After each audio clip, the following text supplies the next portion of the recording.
my channel, welcome back to another video. I'm Jessie E, this is Ravenclaw, and you're watching.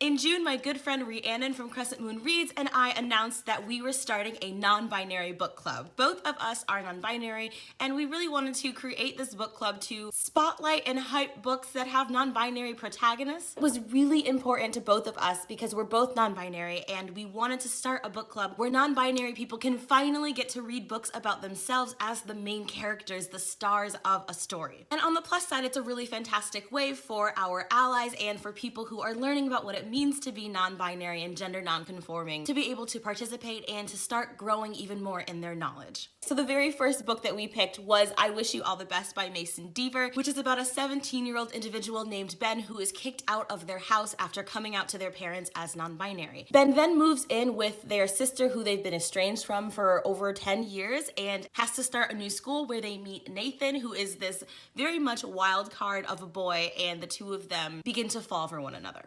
Rhiannon and I both have 3 aspects of this book that we're going to talk to you about, so I'm going to let Rhiannon go first. Hi y'all, it's Rhiannon from the channel Crescent Moon Reads. I am the co-host of the NB Book Club along with Jessie, and I'm so happy that we are doing this discussion today on I Wish You All the Best by Mason Deaver here on Jessie's channel. I am so excited to talk about this. Today I'm going to be talking about 3 different aspects of this novel: the pacing, the mental health representation, and the relationships. So first up for me is going to be the topic of the pacing in the novel. For me, this is one of the aspects of the novel that isn't completely all the way there for me. I did wind up giving the overall novel 4 out of 5 stars. I really enjoyed it, and I especially enjoyed it for what it means to our community, but I thought that the pacing of this novel was a little bit disjointed, and what I mean by that is that the beginning of the novel seems to move very quickly. Very quickly we find ourselves with Ben kicked out of their home, and they are well on their way to living with their older sister. A lot happens right there in the beginning. And similarly, towards the end of the novel, a lot begins to happen. A lot of things snowball, there's a huge climax, and then it's very hastily resolved. Everything is very fast-paced at both the beginning and the ending of the novel. However, I would say one little grievance I had was that I felt like the middle of the novel was a lot slower than both the beginning and the end. There were parts of this novel where I felt like we just could be moving a little quicker, and there were scenes where I felt like things were not exactly necessary, and so I would have hoped for more of a quick pace all the way through the novel, just for a little bit more consistency. But overall, it didn't take me out too much. Obviously, I still gave it 4 out of 5 stars, but I would have hoped for a little bit more consistent pacing, even though I did still enjoy the book. Next, we have the mental health representation, and for me, this was actually a huge boon of this book. I really enjoyed what I saw as far as mental health rep in this book. We get a lot of very explicit descriptions of anxiety and what the main character is going through mentally. And not only that, we see characters in this novel that care about mental health care. They want to talk about the things that are ailing the main character. They want to talk about the illnesses that they might be suffering from, which I think is very important, and I think a lot of people can get into this cycle of just never naming the beast and therefore never knowing how to treat it properly. In this novel, we get representation of therapy, we get representation of medication, we get representation of really pursuing care for your mental health, because it is an illness and because the characters in this story believe in that and believe in Ben's right to seek care and to get better. And I think that is so awesome, and I think the open dialogue in this novel is really great, and I'd love to see more of it in contemporary. I love seeing characters like Hannah, Ben's sister, being very encouraging of Ben to go to therapy, to talk to someone. I do think some of the therapy sessions went a little bit oddly. There were some times where Hannah was brought into the session that seemed a little weird, seemed like something that maybe wouldn't happen in a therapy session, but then again, I've never had anything but one-on-one therapy, so I don't really know. I can't fully tell you, I'm not a therapist, and I've only ever been in one-on-one sessions with a therapist, so I couldn't tell you 100% that that wasn't accurate. I would just say that as someone who has gone to therapy, I would feel weird about my family member being called in, or even being constantly sort of asked or expected to share things from your sessions with that person. That's a discussion that's had in the book, but it seems weird that it keeps getting brought up and Ben keeps being asked if they want to share certain things with their sister. And so that was a little bit weird, but overall, I just think the openness and the discussion about mental health and the representation of treatment was really awesome to see in a contemporary YA, and I would love to see more. I also loved seeing a therapist who was specifically queer friendly. It's sometimes hard to parse through therapists and try and find someone who you're not going to feel unsafe with as a queer person, especially as someone who is gender non-conforming, who is non-binary. And so I really, really liked that this also represented finding a therapist who is queer friendly, who is gender non-conforming friendly. So I really enjoyed this aspect of the novel. It was a huge part of why I enjoyed the novel overall. The last thing I'm going to be talking to you about is the relationships in this novel. Of course, we're all probably thinking about the really bad ones. Of course, the relationship between Ben and their parents is very fraught, and the parents are absolutely not good parents. But I really enjoy the fact that there is a lot of realism in a lot of the relationships in this book. I like that we see parents who are unsupportive because they exist. I like that we see a narrative that doesn't necessarily summate with forgiving them or a pretty package, a pretty bow where the parents suddenly become better people, because that's not everyone's story. And I think it's really important to represent a different kind of story and a very realistic one. And so even though I absolutely despised Ben's parents, I would say I don't hate how they were written. I think they were written fairly realistically. I also enjoyed Hannah's character, Ben's older sister. She was such a protective and amazing sister, while at the same time having so many flaws. Flaws of constantly wanting to know everything, flaws of having, left Ben behind, flaws of a extreme temper. All of these things are very human flaws, and at the same time, some of her flaws, like having left their parents' house with Ben still there, are flaws that hurt Ben, and that can't be undone or invalidated, but also are things that she still had to do because she still had to take care of herself.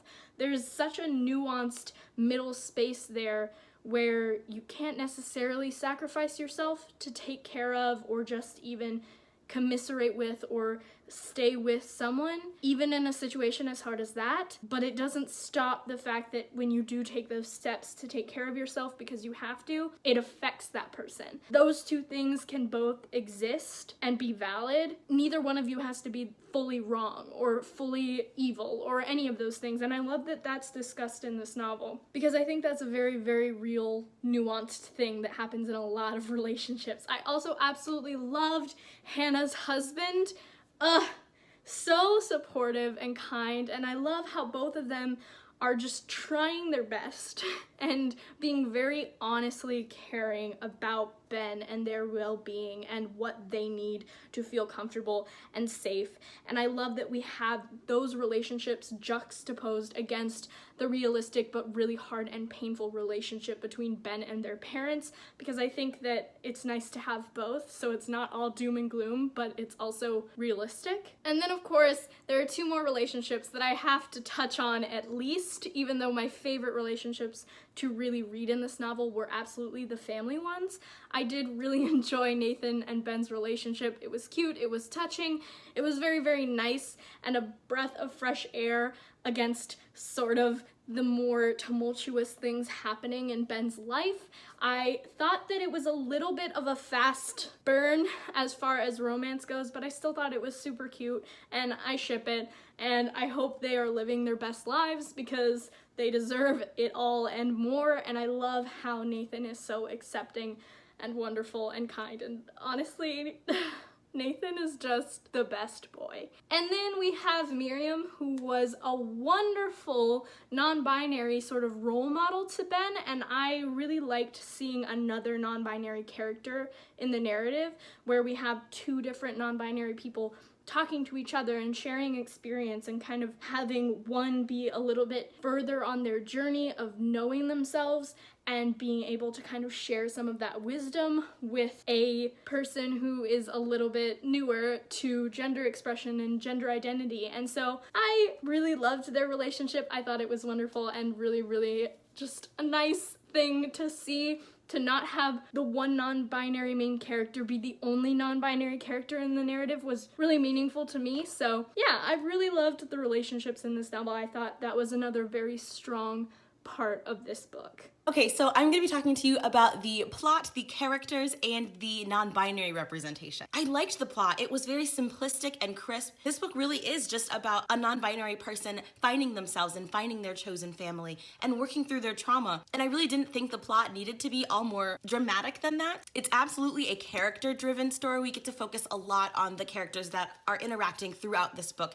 And I think that if you're kind of looking for something that is super plot-driven, but as far as the characters themselves go, they were my favorite part of the story by far. Can we first just talk about the fact that there is a non-binary Muslim character in this book, and they're also queer, and it just made my heart, I squeaked when I found out that this character was non-binary and Muslim. I freaked out. I love that Mason Deaver, who is the writer of this story and is also non-binary themselves, created this character whose name is Mariam, and they were my favorite. I think that Ben's character can come off as lackluster because a lot of their identity, a lot of their characterization is kind of built around the trauma that they've just gone through and the fact that they have a lot of feelings of anger and hostility, very mistrusting and just very frustrated with their body and the way that they're perceived. And I thought that that was very realistic as to what it's like to actually be non-binary and a kid and figuring all of that out. I loved how different each of the characters were from one another and watching them interact. Nathan and Ben are two very, very different people, and they fall in love despite themselves. And while I thought their romance was really cute, Nathan's character just isn't one that I like personally because he's just a little bit too charismatic and funny for me personally. I don't know. That's not a criticism about the book though. It's just like me personally liking my awkward duckling characters more than my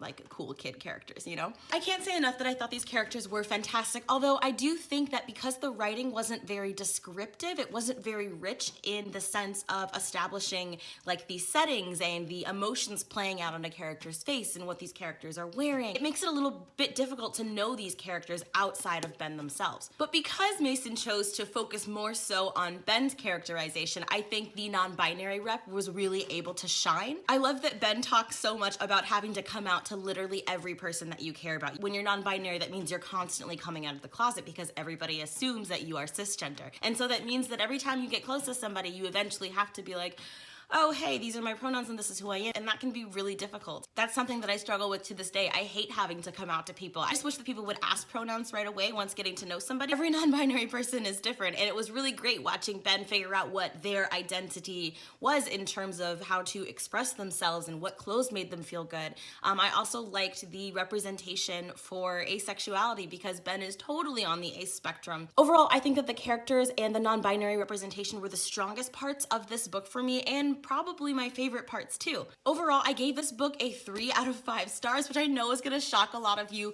but the writing just wasn't my favorite and it made it so hard for me to connect with the story as much as I wanted to. I'm gonna wrap this video up, but we are going to be doing this book club once every other month. It will resume again in September. I am running our Instagram. It's called NB Book Club, and on the Instagram, there's a highlight where I have included a list of non-binary comics and non-binary books. It would be really fantastic if y'all would spread the word about our book club, especially during the months that we're hosting it, because it's really important to me that non-binary people actually get to find out about the book club so that they can participate. Until next time, stay sharp, and I will see you in my next video.